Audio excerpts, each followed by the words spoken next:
See, some people don't just get sense for this life. You understand? Some people they don't just get common sense. And it did not start now. You get, it started from the times of the Bible. See now, let's read the Bible. This is First Samuel chapter 25 from verse 2. See what the Bible is saying. Now there was a man in Maon whose business and possessions were in Carmel, and the man was very rich. He had 3,000 sheep and 1,000 goats.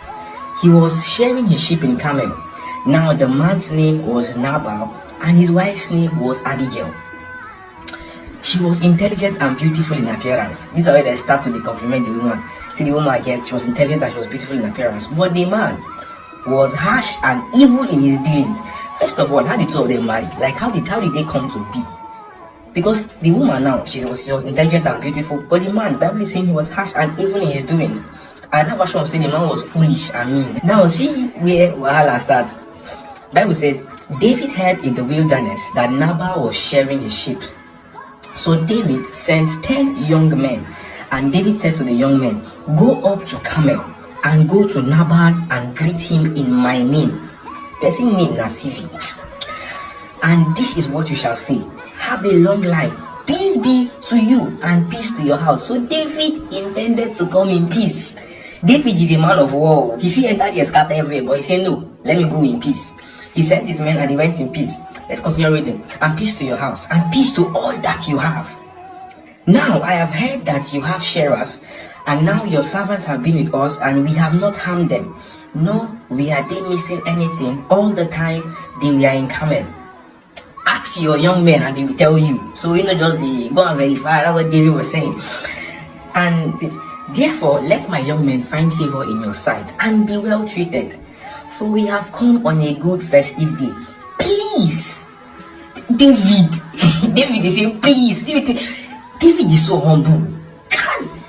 He said please give whatever you find at your hand to your servants and to your son David.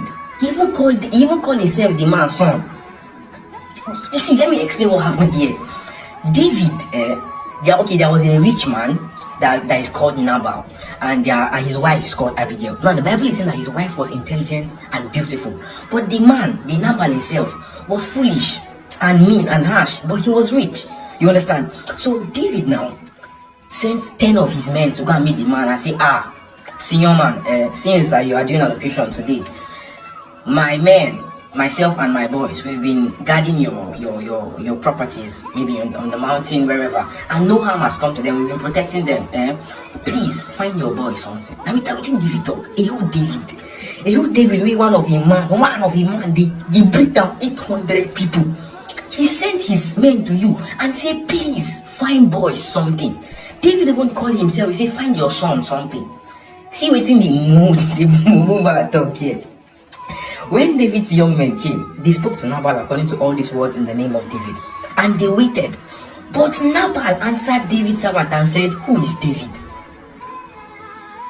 See what in the man talk. Wait, he said, who is David, and who is the son of Jesse? I'm supposed to put that sound here. Down. Who is David? Who is David? Let me tell you who David is first. First and foremost, he's the man after God's own heart. Now, my way God talk say, this one did after my heart.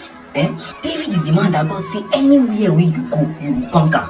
Anywhere. I don't care. Anywhere where you go, you will conquer. That is who David is. David is the man that his men, his boys, the slay giant, like say tomorrow, no, they pieces them anyhow. David, his boys, not the David himself. You understand? David is the man that one of his boys, they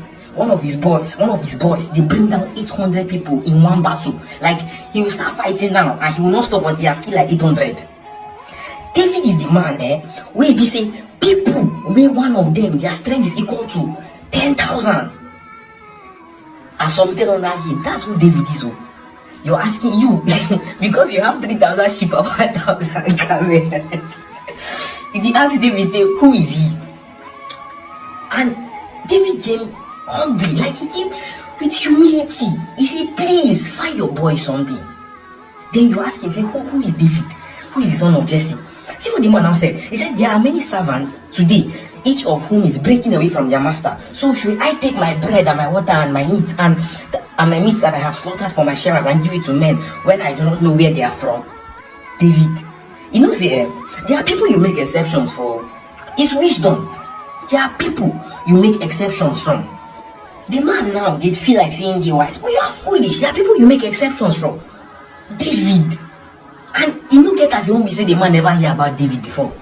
There is no how, because he's a rich man. So news go they fly here, everybody hears one of David men don't bring that giant to, one of David men don't down like 800 men.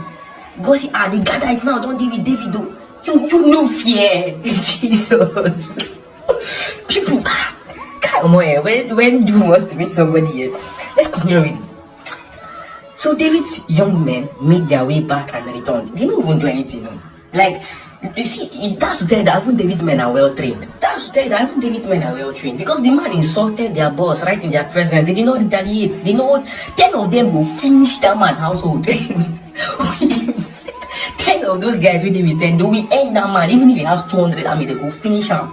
But they did not retaliate. They no para. They took the same message back to their senior man, back to David.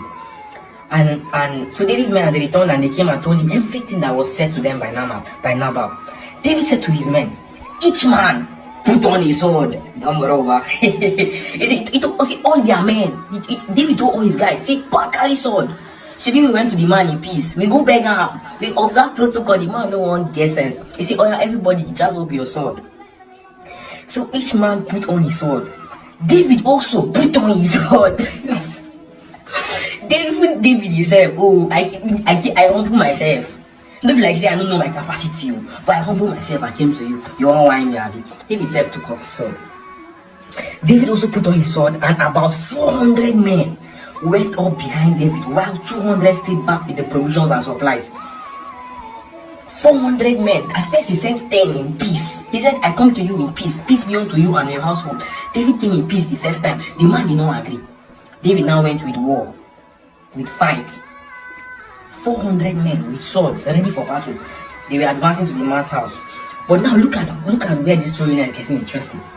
But one of Nabal's young men told Abigail, which is the Nabal's wife, listen, David sent messengers out of the wilderness to greet our master, and he shouted at them in contempt. But David's men were very good to us. See, don't forget, you see this scripture now, I'm hearing different things about it. In as much as those guys were skilled in battle, in as much as they were capable of committing all those chaos and disaster and bringing down people, they still had character. They still had character. So look at what the servants telling them that David's men were good to us. So David did not only have capacity. David and his men did not only have capacity, they had character. They had character. Now let's continue reading. But David's men were very good to us, and we were not harmed or treated badly in any way. Nor did we miss anything as long as we were with them. When we were in the fields, they were a wall of protection. So even David said, David protected the man's servant even when the man did not know. And the person is coming to just say, show boys love, and you didn't know yourself. Say good. See what happened. Now then, they were a wall of protection to us both night and day, all the time that we were with them tending the sheep. Now then, notice and consider what you should do, for evil is already planned against our master and against all of his household. But he is such a worthless and wicked man that one cannot speak reasonably to. So the Nabal in question is not only foolish, but he's proud. Nobody, even his wife said, cannot go and talk to him at the moment. But what he did was not good. The Bible is saying here now that the man is a worthless and wicked man that nobody can reasonably speak to. So he not even here. God. Now, this is where the wisdom comes in play. This one I give it to women, like, wow, amazing. See what actually happened now. Now verse 18. Then Abigail hurried and took 200 loaves of bread, 2 jugs of wine, 5 sheep already prepared for roasting, 5 measures of roasted grain, 100 clusters of raisins, and 200 cakes of figs, and loaded them on donkeys. The woman now gathered provisions. ASAP. She not tell the husband. She not tell the foolish husband. She just gathered the provisions. Gathered ASAP. And then she put them on donkey. And the Bible is saying, she said to her young men, her servants, go on ahead of me. They go in first and they come. Just they go first and they come. I am coming after you. But she did not tell her husband, Nabal. It happened that as she was riding on her donkey and coming down by the way of the hidden part of the mountain, that suddenly David and his men were coming down toward her and she met them. David and his men already riding, they're already coming. And then as she sends the donkeys, they come meet for a road. They know David did not reach the man's house, they met on the road. See what now happened? Now, David had said, surely in vain I have protected and guarded all that this man has in the wilderness. David now said, oh, so all my protection, all the work with me and my guys do is now going to waste, right? That's what David was telling the woman. Oh, so after all my good deeds, after protecting your camels, protecting everything, helping to see that your whatever, your properties are protected, everything I did has gone to waste, Abby. So David now was now like upset about the whole story. It's not like, oh, so after everything I've done, after the good I've done, your husband is paying me evil for good, Abby. He now said, may God do so to my enemies if I leave even one. David said, if you leave even one meal, anything, one meal thing alive that belongs to that man. So even the man, his servant, his camel, his wife, he was trying to go and scatter all of them. Then look at what verse 23 is saying. When Abigail saw David, she hurried and dismounted from the donkeys and kneeled face downward before David. She knew who David was. She recognized the capacity that David had. And should I tell you something? If David had gone and destroyed Nabal and his family and his household, God knows what to David anything. I said this in my previous video, there are men that God will not stop because of you. It's not because God hates you. It's because he has had covenant with them. And he will not break his word because of you. Because that covenant is older than you. Do you understand? There are men that God will not stop because of you. There are men that as much as God loves you, if you step on their foot, they go finish you and God will not do anything about it. Understand this one now. It's not everybody you're going to fight. It's not everybody you fight. It's not everybody you talk about. There are men that have covenant. There are men we get backing. There are men we God they back them past you. Don't be like say God no back you, but God back them past you. These things are in ranks. These things are in ranks.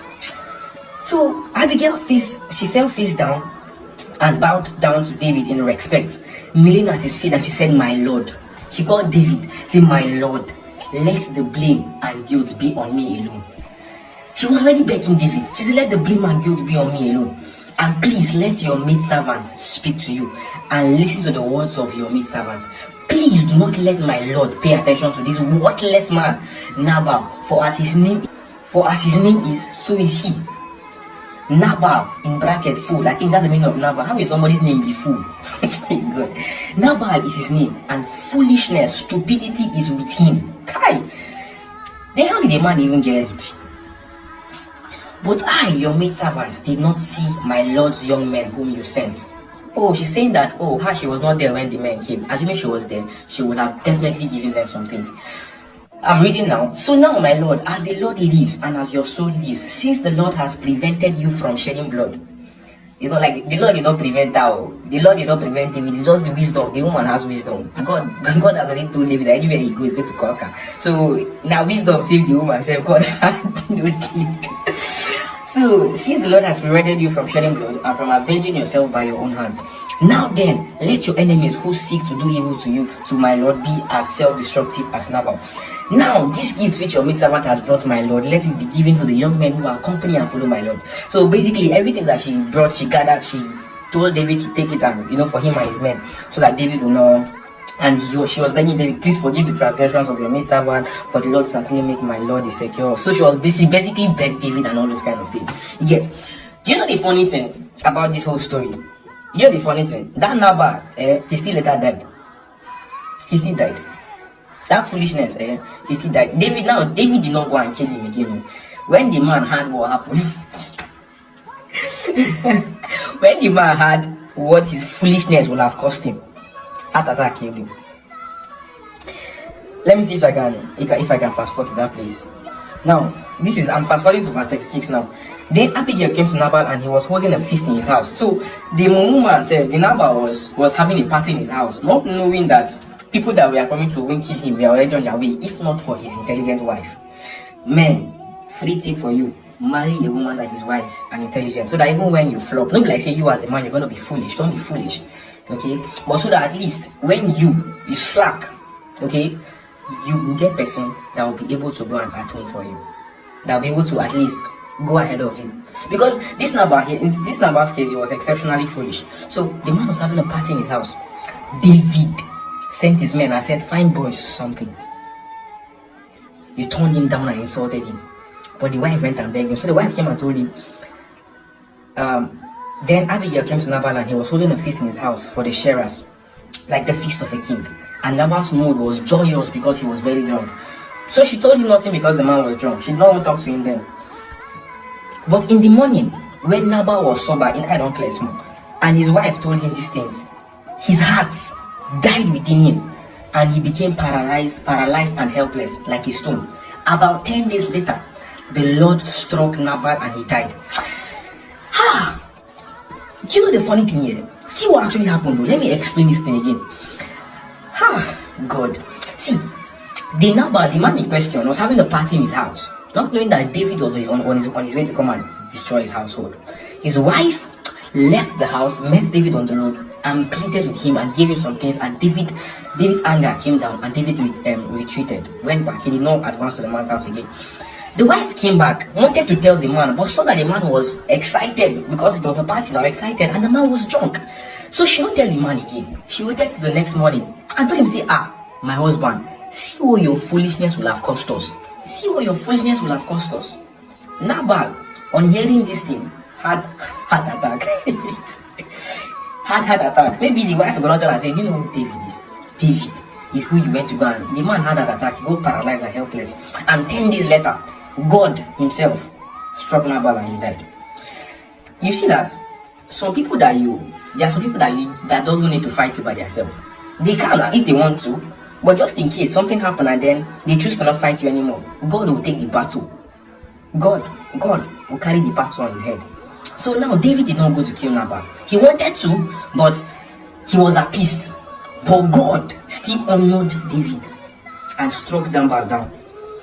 When David heard that Nabal was dead, he said, "Blessed be the Lord, who has pleaded the cause of my reproach at the hand of Nabal and has kept his servant from retaliating with evil. For the Lord has returned the wickedness of Nabal on his own head." At least God even showed them mercy, because I didn't say David for kill everybody, but God just killed the man. So, and do you know one funny thing that happened after that? After Nabal died, David went and married his wife.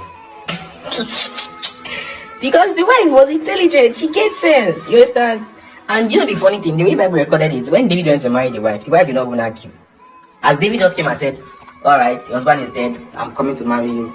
The woman said, "Oh, you're going to marry me?" Okay. She stood up, she rolled up her bags, and she left with David. That kind of carry. Do you understand? Like, see, let me just, there are a lot of moral stories from this book. As a man, I beg you, don't be foolish. You understand? And also, as a man, marry a woman that has value, that is intelligent, and is wise. David.